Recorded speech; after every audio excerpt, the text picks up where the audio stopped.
Assalomu alaykum. Bugungi bemorimiz bizani media hamkorimiz bo'ladilar. Ular bir hafta oldin kelib audiometriya tekshiruvlaridan o'tib, bularda chap tomonda eshitish pastligini aniqlab, chap tomonlariga trial sofa apparatlarini qo'ydik. Bir hafta davomida taqib ko'rdilar.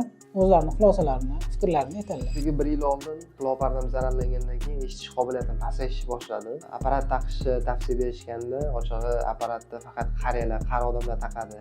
Katta qo'pol apparat taqamanmi deb, ochig'i bu narsadan uyaldim. Bir necha oy oldin Tanaton jamoasi bilan hamkorlikda ishni boshlaganimizdan keyin mana shunaqangi kichkina apparatlar, keyin Shvetsariyani Fona kompaniyasini shunaqangi zamonaviy apparatlari borligi haqida birinchi marta ma'lumot oldim. Lekin shunda ham sizlarga aytishga bu narsa uyalib yurdim. Bir hafta oldin audiometriya tekshiruvlarini o'tkazganimizdan keyin apparatni birinchi sinab ko'rganimda taassurotim boshqacha bo'ldi. Sababi mana shunaqangi kichkina apparat, keyin buni bajarib berayotgan funksiyalari juda ham ko'p. Bir hafta davomida qanaqa afzalliklari bo'ldi deb aytsam, apparatdan uyaladigan yoki bo'lmasa apparatdan qo'rqib yuradigan odamlar bemalol tavsiya bera olaman. Apparat juda ham kichkina, deyarli quloqning orqasida sezilmaydi. Keyin juda ham yengil. Quloqda borligi ham, yo'qligi ham deyarli bilinmaydi.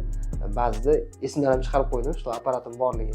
Keyin apparatdan foydalanish vaqt davomida shunaqa funksiyalari bor ekan. Suhbatdoshim bilan gaplashayotgan vaqtimda atrofdagi shovqinlarni bloklab qo'yar ekanda, faqatgina suhbatdoshi ovozini menga filtrlab yetkazib beryapti. Juda ham qulay, ovozlarni tiniq yetkazib beradi. Adashmasam, aytishingiz bo'yicha 9 ta funksiyani bajarib berar ekan. Menga apparat juda ham yoqdi, qulayliklarni his qildim. Boshida juda ham miya mana shunaqa eshitmay qo'yishga o'rganib qolgan ekan. Apparatni taqishni boshlaganimdan keyin o'sha tovushlarni yana qaytadan eshitib, hayot tarzim o'zgarib ham ketdi. Yana o'sha kichkina mayda sezilmayotgan tovushlarni yana qayta eshitishni boshladim. Hayot tarzi o'zgardi, sifat o'zgardi.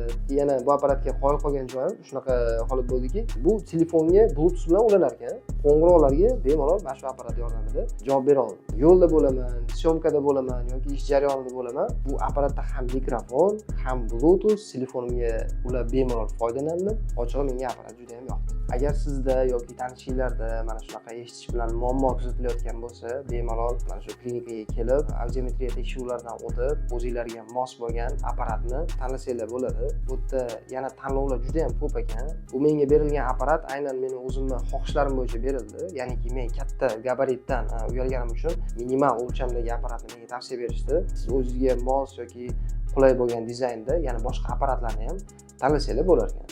Tavsiya beraman, kelib, ko'rib, o'zingizlar sinab, apparatdan foydalanib ko'ringlar. Agar sizlarga ham xizmatimiz qiziq bo'lsa, batafsil ma'lumot olmoqchi bo'lsangiz, direkt orqali murojaat qiling.